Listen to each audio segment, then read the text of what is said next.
Hello students, I am Pradeep Singh Yadav. This one is the 12th lecture of digital communication and today we are dealing with quantization. So let's start our topic.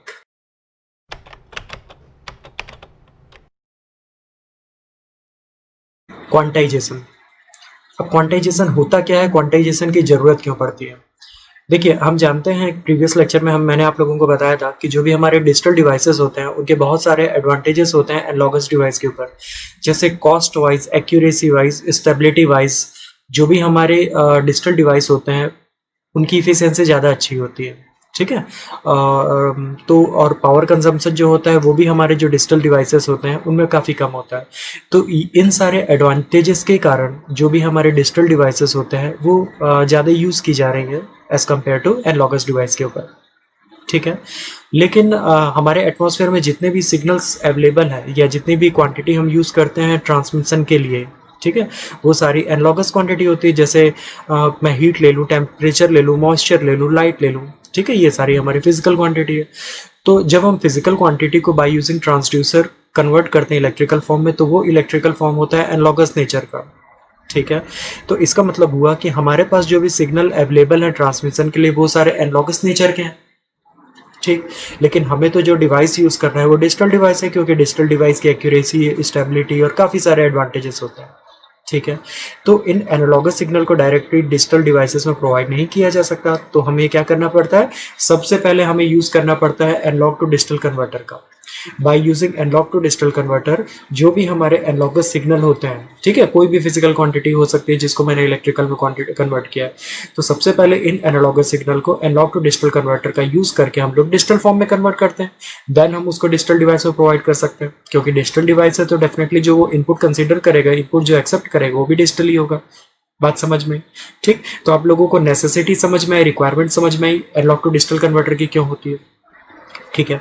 अब जो हमारा analogue to digital converter होता है, इसके जो हमारा analogue to digital converter होता है, बेसिकली इसके अंदर 3 ऑपरेशंस परफॉर्म होते हैं, ठीक है। कौन कौन से 3 ऑपरेशन है हमारे एनालॉग टू डिजिटल कन्वर्टर के अंदर? ये 3 ऑपरेशन जो मैंने यहाँ पे मेंशन किया है, ये 3 ऑपरेशंस परफॉर्म होते हैं। First one is known as sampling, second one is known as quantization and third one is known as encoding. Clear है यहाँ पे? तो जब सैम्पलिंग की बात आती है तो सैम्पलिंग मैंने आपको स्टार्टिंग के कुछ लेक्चर्स में बताया ही है कि जब हमारे पास एनालॉगस सिग्नल होता है, एनालॉगस सिग्नल को हमें सबसे पहले डिस्क्रीट सिग्नल में कन्वर्ट करना होता है। तो for converting analogous signal into discrete signal we are using sampling, ठीक है। और 2 सैंपल्स के बीच में कितना डिफरेंस होगा इसको आइडेंटिफाई करने के लिए हम लोग sampling theorem for low pass signal use करते हैं, और अगर सिग्नल हमारा बैंड पास हुआ तो हम लोग sampling theorem for band pass signal use करते हैं। बात समझ में? तो इसका मतलब ये हुआ कि अगर मैं सैम्पलिंग यूज करूंगा, अगर मैं सैम्पलिंग करूंगा, तो जो भी मेरा एनालॉगस सिग्नल है, जो एनालॉग टू डिजिटल कन्वर्टर में इनपुट प्रोवाइड किया गया है, वो मुझे डिस्क्रीट फॉर्म में मिल जाएगा, ठीक। अब ये जो डिस्क्रीट फॉर्म होता है इसका दूसरा नाम होता है कंटिन्यूअस एम्पलीट्यूड डिस्क्रीट टाइम, ठीक है। This one is also known as complete continuous amplitude discrete time, ठीक। अब ये प्रोवाइड किया जाता है क्वांटाइजेशन में। अब आप शायद रिलेट कर पा रहे होंगे कि आज का टॉपिक मैंने आप लोगों को थोड़ा सा बेसिक बता के क्यों स्टार्ट किया, ठीक है। क्योंकि आज का हमारा टॉपिक ही है क्वांटाइजेशन, तो हमें पता होना चाहिए कि क्वांटाइजेशन हम लोग क्यों स्टडी कर रहे हैं। हम लोग क्वांटाइजेशन इसीलिए स्टडी कर रहे हैं क्योंकि हमें एनालॉग सिग्नल को डिजिटल में कन्वर्ट करना है। और जब भी हम लोग किसी भी एनालॉग सिग्नल को डिजिटल में कन्वर्ट करते हैं तो उसके अंदर 3 प्रोसेस होते हैं, सैम्पलिंग जो हमने पहले स्टडी किया है, देन क्वांटाइजेशन, देन एनकोडिंग, ठीक है। ओके। तो यहां से आप सीधी एक चीज समझ सकते हैं कि जो भी क्वांटाइजर है वो हमारा डिस्क्रीट सिग्नल को डिजिटल सिग्नल में कन्वर्ट करता है। याद रहेगा आप लोगों को क्वांटाइजेशन, या इसको दूसरे वर्ड्स में आप लोग ऐसे बोल सकते हैं, quantization is used to convert continuous amplitude discrete time signal into discrete amplitude discrete time signal. बात समझ में आई आप लोगों को? ठीक है। अगर मैं आप लोगों को क्वांटाइजेशन का को और भी इजी लैंग्वेज में बताना चाहूँ तो क्वांटाइजेशन को आप लोग समझ सकते हैं राउंडिंग ऑफ, ठीक है, या क्वांटाइजेशन को आप समझ सकते हैं अप्रोक्सीमेशन से। ओके। तो जब भी हम सपोज मैंने एक वोल्टेज मेंशन किया 1.5 वोल्ट, एक वोल्टेज मैंने मेंशन किया 1.9 वोल्ट, एक वोल्टेज मेंशन किया मैंने 1.3 वोल्ट, ठीक है। अगर मैं इनको रिप्रेजेंट कर रहा हूँ 1 से या इनको रिप्रेजेंट कर रहा हूँ 2 से, दैट मीन्स मैंने कोई अप्रोक्सीमेट वैल्यू ली है। तो इसी टाइप के अप्रोक्सीमेशन करने को कहा जाता है क्वांटाइजेशन, जिसमें हम लोग उसके नियर इंटीजर से हम लोग जो भी वोल्टेज या जो भी फ्रैक्शनल वैल्यू होती है उसको रिप्लेस कर देता है। यही हमारा क्वांटाइजेशन का काम होता है इन शॉर्ट। बात समझ में आई? अगर आप लोग यहाँ से देखें तो आप लोग देखेंगे कि क्वांटाइजेशन के इनपुट में डिस्क्रीट सिग्नल है। अब डिस्क्रीट सिग्नल क्या होता है? ऐसे सिग्नल्स जिनके मोर देन 2 एम्पलीट्यूड्स पॉसिबल है, ऐसे सिग्नल्स को कहा जाता है डिस्क्रीट सिग्नल, जैसे आप लोग यहाँ पे देख रहे हैं। ठीक है, तो हमने क्या किया, इन सारे एम्पलीट्यूड्स को हमने कुछ इंटीजर एम्पलीट्यूड्स में कन्वर्ट कर दिया, और उन इंटीजर एम्पलीट्यूड्स को बाद में हम बाइनरी फॉर्म में रिप्रेजेंट कर रहे हैं। बात समझ में आई? सपोज मैंने जब इसको कन्वर्ट किया आप लोगों को, जैसे मैंने एग्जांपल दिखाया है, इतने सारे डिफरेंट एम्पलीट्यूड्स, आपको यहाँ पे बहुत सारे अलग अलग रेंज के एम्पलीट्यूड दिख रहे होंगे। इतने रेंज के एम्पलीट्यूड को मैंने कुछ फिक्स एम्पलीट्यूड में कन्वर्ट कर दिया। ठीक है, और जो भी फिक्स रेंज के जो भी एम्पलीट्यूड है उनको मैंने बाइनरी बिट से एलोकेट कर दिया। ये होता है क्वांटाइजेशन। अब ये प्रोसेस होता कैसे है ये हम लोग आगे देखेंगे। ठीक है, यहाँ तक समझ में आई? तो जो भी हमारा क्वांटाइजेशन का आउटपुट होता है, जब हम उसको एनकोडर में प्रोवाइड करते हैं, तो उस एनकोडर का काम होता है एनकोडिंग। बहुत सारी एनकोडिंग स्कीम्स होती हैं जिसके थ्रू क्वांटाइजेशन के आउटपुट को एनकोड किया जाता है, कोड किया जाता है, और फिर हम उसको बाय डिजिटल डिवाइस में एज ए इनपुट प्रोवाइड कर सकते हैं। क्लियर है यहाँ तक आप लोगों को? ठीक है, तो आप लोगों को ध्यान रखना होगा क्वांटाइजेशन क्यों यूज किया जाता है। For converting analogue to digital converter we need ADC, और जो क्वांटाइजेशन है उसी एडीसी के अंदर का एक प्रोसेस है। ठीक है, इस अब क्वांटाइजेशन में होता क्या है आप लोग ध्यान दीजिएगा। क्वांटाइजेशन में होता क्या है, क्वांटाइजेशन को मैंने जैसे मेंशन यहाँ पे किया है, आप लोग ध्यान दीजिएगा। Quantization is also known as approximation. ठीक है, मतलब जब भी हम लोग क्वांटाइजेशन करते हैं, हम लोग क्या करते हैं, अप्रोक्सीमेट करते हैं किसी भी इंटीजर वैल्यू को। ठीक है, यहाँ तक समझ में आया? अब जब आप लोगों को क्वांटाइज करना होगा तो आप लोगों ने जैसे अभी डायग्राम में देखा होगा पिछले, कि जो भी हमारा क्वांटाइजेशन होता है, क्वांटाइजेशन के इनपुट में कौन सा सिग्नल होता है, डिस्क्रीट सिग्नल होता है। ठीक है, तो इसको रिप्रेजेंट करने के लिए मैंने आप लोगों को कुछ एक एग्जाम्पल बताया कि सपोज यहाँ पे मेरा एक डिस्क्रीट सैंपल है, मेरे यहाँ पे एक डिस्क्रीट सिग्नल है। ठीक है, अब क्योंकि ये डिस्क्रीट सिग्नल है तो श्योरली इसके बहुत सारे एम्पलीट्यूड्स होंगे। ठीक है, तो जब हम लोगों को क्वांटाइजेशन करना होता है, क्वांटाइजेशन का सबसे पहला स्टेप होता है, क्वांटाइजेशन अगर करना है तो सबसे पहला स्टेप होता है, you need to find out peak to peak voltage. अब पिक टू पिक वोल्टेज मतलब क्या होता है? पिक टू पिक वोल्टेज मतलब होता है कि सबसे हाईएस्ट सैंपल का एम्पलीट्यूड और सबसे लोएस्ट सैंपल का एम्पलीट्यूड। सबसे लोएस्ट सैंपल के एम्पलीट्यूड को कहा जाता है VL, सबसे हाईएस्ट सैंपल के एम्पलीट्यूड को कहा जाता है VH। ठीक है, और पिक टू पिक वोल्टेज मतलब होता है VH माइनस VL। क्लियर बात? सपोज ये हायर वैल्यू अगर 7 है और ये लोअर वैल्यू 1 है, तो अगर मुझसे पिक टू पिक एम्पलीट्यूड पूछा जाएगा, पिक टू पिक वोल्टेज पूछा जाएगा, तो वो होगा मेरे 7 माइनस 1 दैट इज 6। क्लियर है? तो सबसे पहले जब भी हमें क्वांटाइज करना होता है, क्वांटाइजेशन करना होता है, सबसे पहले हमें पता लगाना पड़ता है कि पिक टू पिक वोल्टेज कितनी होगी। क्लियर है? ओके, तो ये आप यहाँ पे नोट कर सकते हैं। ठीक है, ओके। नाउ जैसे मैंने यहाँ पे पिक टू पिक वोल्टेज को मेंशन कर दिया, अब आपको ये देखना होगा कि जो भी हमारा पिक टू पिक वोल्टेज है, सपोज मेरा पिक टू पिक वोल्टेज यहाँ पे 7 मैंने मेंशन किया है, हायर वोल्टेज 7, लोअर वोल्टेज 0, तो पिक टू पिक वोल्टेज मेरा आ गया 7। अब 7 को रिप्रेजेंट करने के लिए कितनी बिट्स की जरूरत होती है? How many bits are required to represent 7 voltage? ठीक है, 7 वोल्ट को रिप्रेजेंट करने के लिए कितने बिट्स की जरूरत होगी? तो आप लोगों ने अगर डिजिटल पढ़ा होगा तो आपको पता होगा कि 7 को रिप्रेजेंट किया जाता है 111 से। ठीक है, तो इसका मतलब ये हुआ कि मिनिमम 3 बिट्स रिक्वायर होंगी अगर मुझे 7 को रिप्रेजेंट करना है। ठीक है, तो अगर मुझे पता चल गया कि हमें 3 बिट्स रिक्वायर होंगे, तो सीधे सीधे सेकंड स्टेप होता है कि हमें कैलकुलेट करना पड़ता है how many bits are required to represent maximum voltage. Clear? तो यहाँ से मुझे मिल गया कि मुझे n=3 लेना पड़ेगा, क्योंकि 7 को रिप्रेजेंट करने के लिए 3 बिट की जरूरत पड़ती है। ठीक, सेकंड स्टेप हो गया। Third step, we need to calculate number of levels. ठीक, अब कैसे लेवल कैसे कैलकुलेट किए जाते हैं? For calculating level there is a specific relation between number of bit and level. This is level equals to 2⁻⁴ bit. तो अगर मुझे यहाँ पे पता चल जाता है कि n की वैल्यू कितनी है, तो सिर्फ मैं उस n की वैल्यू को पुट ऑन करके यहाँ पे नंबर ऑफ लेवल्स को रिप्रेजेंट कर सकता हूँ, नंबर ऑफ लेवल को काउंट कर सकता हूँ, नंबर ऑफ लेवल ले सकता हूँ। ठीक, अब बात आती है ये नंबर ऑफ लेवल हमारे क्वांटाइजेशन में क्या रोल पार्टिसिपेट करता है, क्या रोल है इस लेवल का। ठीक, तो इसको रिप्रेजेंट करने के लिए, इसको समझाने के लिए मैं एक डायग्राम बनाया हूं, आप लोग यहाँ पे एक डायग्राम देख सकते हैं। ठीक, तो सपोज यहाँ पे मैंने देखा है कि हमारे नंबर ऑफ लेवल की वैल्यू 8 है। मैंने जैसे यहाँ पे मेंशन किया कि हमें नंबर ऑफ लेवल की वैल्यू 8 आई। इसका मतलब ये हुआ कि जो भी हमारा सैंपल्स है, जैसे यहाँ पे आप लोगों को वर्टिकल लाइंस दिख रही होंगी, ये सारे हमारे सैंपल्स हैं। तो इसका मतलब हुआ कि जितने भी हमारे सैंपल्स हैं उनको मुझे 8 इक्वल पार्ट में डिवाइड करना होगा। ठीक है, तो आप यहाँ पे देख रहे होंगे जो डैश्ड लाइन दिख रहे हैं, जो आप लोगों को यहाँ पे डैश्ड लाइन मेंशन है, आप लोगों को जितने भी रेड कलर से जो मैंने लाइंस खींचे हॉरिजॉन्टल लाइन, ये सारे हमारे लेवल्स को रिप्रेजेंट कर रहे हैं। बात समझ आई? तो आप यहाँ पे देख सकते हैं 1 2 3 4 5 6 7 8। ठीक, तो मैंने अपने पूरे सिग्नल को 8 पार्ट में 8 लेवल्स में डिवाइड कर दिया। क्लियर बात? अब आप लोगों को ये कैसे पता चलेगा कि मुझे कितने इंटरवल में लेवल ड्रॉ करना है, या कितने दो लेवल्स के बीच का डिफरेंस कितना होना चाहिए? ठीक, तो दो लेवल्स के बीच का जो डिफरेंस होता है, जैसे आप लोग दो रेड लाइंस के बीच का अगर डिफरेंस देखेंगे, तो ये दोनों के बीच का जो डिफरेंस होता है, इसे कहा जाता है बेटा step size, and it is represented by using del. ठीक, अब ये डेल की वैल्यू कैसे कैलकुलेट की जाती है? To calculate del there is a relation that is S equals to, या आप एस की जगह इसको डेल भी समझ सकते हैं। डेल इक्वल्स टू होता है V H minus V L divide by L. ठीक, तो जैसे मैंने अभी आप लोगों को एग्जांपल में क्या बताया था, सपोज हायर वोल्टेज मेरा 7 है, लोअर वोल्टेज मेरा 0 है, तो मेरा पिक टू पिक वोल्टेज हो जाएगा 7 और मेरा लेवल है 8, तो that means del equals to 7/8 आ जाएगा। बात समझ में? ये 8 क्या, ये हमारा 7/8 क्या है? ये है मेरा दो लेवल्स के बीच का डिफरेंस। बात समझ में आई? सपोज यहाँ पे 7/8 है, तो अप्रोक्सीमेट 0.8 कुछ आएगा। इसका मतलब ये हुआ कि यहाँ से लेकर यहाँ तक, अगर ये इसको मैं 0 वोल्ट मान रहा हूँ, तो ये जो अगला वोल्टेज है ये 0.8 होगा, उसके अगला वोल्टेज हमारे 0.8 प्लस 0.8 दैट मीन्स 1.6 के आसपास कुछ होगा, फिर ये 2.4 के आसपास होगा, ये 3.1, और ये फिर आप इसमें 0.8 ऐड कर देंगे, वैसे लास्ट तक जाएगा। बात समझ आए? तो जब आप ऐसे देखेंगे तो आपको डेफिनेटली जो हमारा लास्ट वाला जो वोल्टेज है, सबसे हाईएस्ट वोल्टेज है, वो आपको वही मिलेगा जो आपका VH है। सबसे हाईएस्ट लेवल आपको वही मिलेगा जो हमारा VH है। बात समझ में आई आप यहाँ तक आप लोगों को? इसका मतलब है कि फोर्थ में हमें कैलकुलेट करना है डेल्टा की वैल्यू, डेल की value, number of step size की वैल्यू।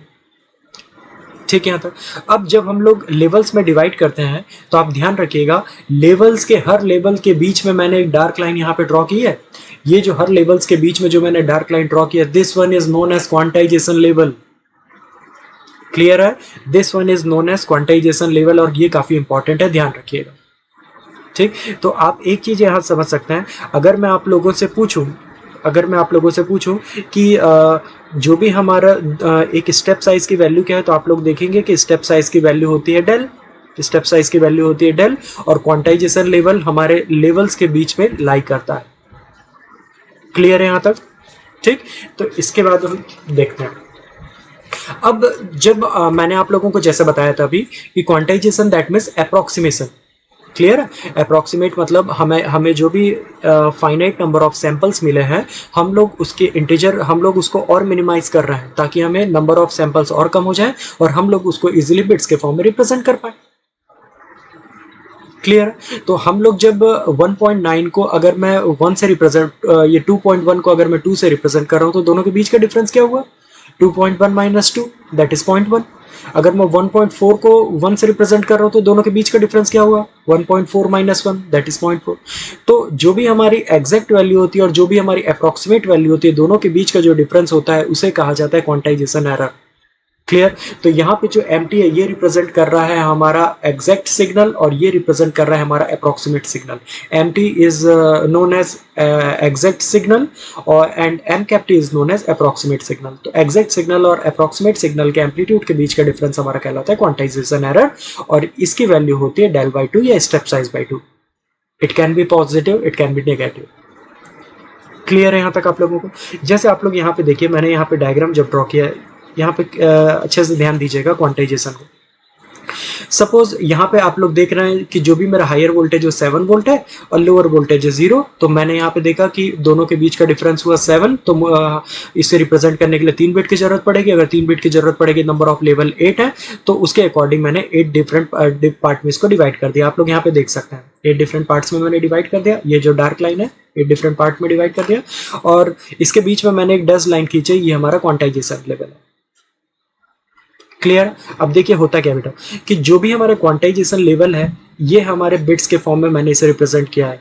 इसका मतलब यह है कि जो भी सैंपल को हम लोग इस क्वांटाइजेशन लेवल से रिप्लेस करेंगे, उसको हम जब बिट के फॉर्म में रिप्रेजेंट करेंगे तो उसको हम लोग 000 से रिप्रेजेंट करेंगे। अब ये होता कैसा है, सपोज ध्यान दीजिए, सपोज हमारे कुछ सैंपल्स हैं, ध्यान दीजिएगा आप लोगों को समझाने के लिए मैं कुछ यहाँ पे सैंपल्स ड्रॉ कर रहा हूँ। मैंने यहाँ पे कुछ सैंपल्स ड्रॉ कर लिए, मैंने यहाँ पे कुछ सैंपल्स ड्रॉ कर लिए, ठीक। अब देखिए होता क्या है, जैसे यहाँ ये एक लेवल है ना, यहां से यहां तक का डिफरेंस आप लोगों को दिख रहा है लेवल, ओके। इस लेवल के बीच में जितने भी सैंपल्स होंगे, जैसे आप लोगों को दिख रहा है ये सारे जो सैंपल्स हैं वो इस लेवल के बीच में लाई कर रहे हैं, ठीक है। तो हमने क्या किया, यहां से लेकर यहां तक का जो पोर्शन है जहां पे हमारे ये सैंपल्स लाई कर रहे थे, हमने यहां से लेकर यहां तक पे वर्टिकल लाइन से ड्रॉ किया और उसके बाद मैंने इसको क्वांटाइजेशन लेवल से रिप्लेस कर दिया, ठीक। इसका मतलब ये हुआ कि अगर मेरे सिग्नल का एम्पलीट्यूड 0.8 है तब भी मैं उसको 0 ही बोलूंगा, अगर वो 0.6 है तब भी मैं उसको 0 ही बोलूंगा, अगर वो 0.3 है तब भी मैं उसको 0 बोलूंगा, अगर वो 0.1 है तब भी मैं उसको 0 बोलूंगा। बात समझ आए? ऐसा हम लोग क्यों कर रहे हैं? ऐसा हम लोग इसलिए कर रहे हैं कि अगर मैं 0.6 को बाइनरी रिप्रेजेंट करूंगा तो बहुत ही ज्यादा बिट्स की जरूरत पड़ेगी, लेकिन जब मैं 0 को रिप्रेजेंट करूंगा तो 1 बिट या 2 बिट में मैं 0 को रिप्रेजेंट कर सकता हूं, ठीक है। तो इससे क्या होगा, नंबर ऑफ बिट रिक्वायरमेंट जो होगी वो हमारी इजी हो जाएगी, कम हो जाएगी। क्लियर बात है? वैसे अगर आप लोग यहाँ पे देखें, सेकंड लेवल में आप लोग चेक करना बेटा, सेकंड लेवल में आप लोग चेक करिए, सेकंड लेवल में आप लोग चेक करिए, अगर यहां से लेकर यहां तक का सेकंड लेवल हुआ, तो सेकंड लेवल हमारा कहां से कहां तक लाई कर रहा है, सेकंड लेवल मेरा यहां से लाई कर रहा है यहां तक, ये मेरा सेकंड लेवल है, ठीक। तो यहां से लेकर यहां तक के बीच के जो भी, यहां से लेकर यहां तक के बीच के जितने भी सैंपल्स आएंगे, जितने भी सैंपल ये दोनों के बीच में आएंगे, इससे इस रेंज के बीच में जितने भी सैंपल्स आएंगे सबको मैं इस लाइन से रिप्लेस कर दूंगा, इस क्वांटाइजेशन लेवल से रिप्लेस कर दूंगा, और उनको जब मैं रिप्रेजेंट करूंगा तो मैं 000 से रिप्रेजेंट करूंगा। बात समझ आए? वैसे अगर मैं आप लोगों को यहाँ पे क्लियर दिखाऊं, ध्यान दीजिएगा बेटा, जैसे ये मैंने एक वर्टिकल लाइन ड्रॉ की, एक ये वर्टिकल लाइन ड्रॉ किया, ये वर्टिकल लाइंस मैंने 2 लेवल्स के बीच पे ड्रॉ किए, ठीक, ओके। तो इसका मतलब ये हुआ कि अगर कोई सैंपल का एम्पलीट्यूड इसके और इसके बीच में लाई करेगा, दैट मीन्स अगर कोई सैंपल का एम्पलीट्यूड, सपोज ध्यान दीजिए, सपोज मैंने ये सैंपल बनाया, सपोज मैंने ये सैंपल बनाया, सपोज मैंने ये सैंपल बनाया, ऐसा कुछ मैंने सैंपल बनाया, तो जितने भी सैंपल के एम्पलीट्यूड इस रेंज से इस रेंज के बीच में लाई करेंगे, उन सबको मैं उनके बीच का जो भी क्वांटाइजेशन लेवल है मैं उससे रिप्लेस कर दूंगा। बात समझ में आई? ठीक, अगर ये 6.9 है, ये 7.4 है, तो सबको मैं 7 से ही रिप्लेस कर दूंगा। बात आप लोगों को समझ में आ रही है? ठीक, तो वैसे ही तो जब हम इस क्वांटाइजेशन लेवल से रिप्लेस करेंगे तो इस क्वांटाइजेशन लेवल का जो भी अप्रोक्सीमेट बाइनरी वैल्यू है उससे हम लोग उस सैंपल को रिप्रेजेंट कर सकते हैं इजीली। ठीक, तो जब ऐसा पूरा हम लोग डायग्राम ड्रॉ करेंगे तो इसको आप बनाने का सबसे इजीएस्ट वे ये रहेगा आप लोगों के लिए कि सबसे पहले आप लोग ये चेक कीजिए कि हमारा सिग्नल कहाँ कहाँ क्वांटाइजेशन लेवल को क्रॉस कर रहा है। तो जैसे मैं जो भी हमारा सिग्नल क्वांटाइजेशन लेवल को क्रॉस कर रहा है मैंने उसे वर्टिकल लाइन से ड्रॉ कर लिया। ठीक है, अब इसका मतलब ये हुआ कि हमारे ये यहां से लेकर यहां तक का जो एम्पलीट्यूड है वो इस लेवल के अंदर है, तो यहां से लेकर यहां तक का जो एम्पलीट्यूड है उसको मैं इस क्वांटाइजेशन लेवल से रिप्लेस करूंगा, रिप्रेजेंट करूंगा, और जब मैं उसको बाइनरी फॉर्म में रिप्रेजेंट करूंगा उसका बाइनरी रिप्रेजेंटेशन होगा 111। क्लियर बात? वैसे ही यहां से लेकर यहां तक के जितने भी इसके अंदर के जितने भी सैंपल्स आएंगे सबको मैं इस क्वांटाइजेशन लेवल से रिप्रेजेंट करूंगा और उसका बाइनरी फॉर्म होगा 110। वैसे ही जब मैं इस लेवल से इस लेवल जब मैं इस लेवल से इस लेवल तक की बात करूंगा, इसके बीच के मतलब यहां से यहां तक में जितने भी नंबर ऑफ सैंपल्स आएंगे सबको मैं इस क्वांटाइजेशन लेवल से रिप्लेस कर दूंगा। बात समझ में? तो इससे क्या हुआ कि जो भी हमारे सैंपल्स हैं उनको जब मैंने क्वांटाइज किया तो मुझे इस टाइप की एक स्टेयर केस वेवफॉर्म मिल जाएगी, और ये जो हमारी स्टेयर केस वेवफॉर्म होती है इसी को हम कह रहे हैं एमकेपटी, या क्या इसी को हम लोग कह सकते हैं अप्रोक्सीमेट सिग्नल। बात आप लोगों को समझ में? इसका मतलब ये हुआ कि अगर हमारे सिग्नल का, ध्यान दीजिएगा, अगर मेरे सिग्नल का एम्पलीट्यूड ये है, यहां पे ध्यान दीजिए, मेरे सिग्नल का एम्पलीट्यूड ये है तब भी मैं उसको इससे रिप्रेजेंट कर रहा हूं। ठीक, अगर मेरे सिग्नल का एम्पलीट्यूड एकदम ये है तब भी मैं उसको इसी लेवल से रिप्रेजेंट कर रहा हूँ। बात समझ आए? दैट मीन्स जब हम लोग क्वांटाइजेशन कर रहे हैं तो हम कुछ उसमें एरर इन्वॉल्व कर रहे हैं, हम लोग एरर इसीलिए इन्वॉल्व कर रहे हैं, हम लोग उसकी एग्जैक्ट वैल्यू को इसीलिए नहीं ले रहे हैं ताकि नंबर ऑफ बिट्स कम हो जाए और उसका इजीली बाइनरी फॉर्म में रिप्रेजेंटेशन किया जा सके। बात समझ में आ रही है? ठीक। अब बात आती है आप लोगों को जो मैंने यहाँ पे क्वांटाइजेशन एरर लिखा है, अगर मैं ये आप लोगों को समझाऊं तो ध्यान दीजिएगा। देखिए मैंने जैसे आप लोगों को बताया है कि दो स्टेप साइज के दो लेवल्स के बीच का जो स्पेस होता है इसको स्टेप साइज कहते हैं, और इसको रिप्रेजेंट किया जाता है डेल से, या कुछ बुक्स में इसे एस से भी रिप्रेजेंट किया जा रहा है। ठीक है। अब इन लेवल्स के बीच के जितने भी सैंपल्स होते हैं, इन लेवल्स के बीच के जितने भी सैंपल्स होते हैं, हम उनको बीच की लाइन से रिप्रेजेंट करते हैं। अगर यहां से लेकर यहां तक का डिफरेंस डेल है, तो इस बीच की लाइन, यहां से लेकर इस बीच की लाइन का डिफरेंस हुआ डेल बाई 2 श्योरली। बात समझ में आई? यहां से लेकर यहां तक का डिफरेंस हुआ डेल बाई 2, वैसे ही हमारी इस यहां से लेकर ऊपर तक के बीच का भी डिफरेंस हुआ डेल बाई 2, तभी तो डेल बाई 2 और डेल बाई 2 करके एक लेवल के बीच का डिफरेंस हुआ हमारा डेल। बात समझ आई? तो अब आप ध्यान देंगे, अगर मेरा सैंपल यहाँ पे लाई कर रहा है तब भी मैं उसको इससे रिप्रेजेंट कर रहा हूँ, बीच वाले लेवल से रिप्रेजेंट कर रहा हूँ। अगर मेरा सैंपल हायर में रिच करता, अगर मेरे इसका एम्पलीट्यूड ऊपर भी आता, यहाँ से लेकर अगर मेरे सैंपल का एम्पलीट्यूड यहाँ पे भी रहता, तब भी मैं उसको बीच के एम्पलीट्यूड से रिप्रेजेंट करता। बात समझ आए? इसका मतलब ये हुआ कि मैं उसमें मैक्सिमम एरर या आने की पॉसिबिलिटी कितनी है। अगर ये भी है तब भी मैं उसको इससे ही रिप्रेजेंट कर रहा हूं। दैट मीन्स इन दोनों के बीच का मैक्सिमम डिफरेंस कितना आया? इन दोनों के बीच का मैक्सिमम डिफरेंस तो डेल बाई 2 ही आया। ठीक है। तो इसीलिए हम कहते हैं कि जो भी हमारे क्वांटाइजेशन एरर की मैक्सिमम वैल्यू होती है वो डेल बाई 2 होती है, और ये होता है difference between exact signal and approximate signal. बात आप लोगों को समझ में? तो ये हमारा क्वांटाइजेशन का आज का टॉपिक था। और याद रखिएगा क्वांटाइजेशन का यूज किया जाता है जब भी किसी भी डिस्क्रीट सिग्नल को डिजिटल सिग्नल में कन्वर्ट करना होता है। और ये जो क्वांटाइजेशन प्रोसेस होता है वो एनालॉग टू डिजिटल कन्वर्टर के अंदर का एक प्रोसेस होता है। जो भी सैंपल्ड आउटपुट होता है उसे क्वांटाइजेशन में प्रोवाइड किया जाता है, और जो भी क्वांटाइजर का आउटपुट होता है वो एनकोडिंग के लिए प्रोवाइड किया जाता है, ताकि हम लोग इसको एनकोडिंग करके, ताकि हम इस डिजिटल फॉर्म को कोड करके इसको और भी मिनिमम बिट में कन्वर्ट कर सकें। ठीक है। तो ये जो हमारा कोडिंग क्वांटाइजेशन का बेसिक टॉपिक था यहाँ पे खत्म होता है। इसके बाद हम लोग कुछ न्यूमेरिकल्स देखेंगे या फिर दूसरे टॉपिक की तरफ रेंज करेंगे। ठीक है। Okay, thank you so much.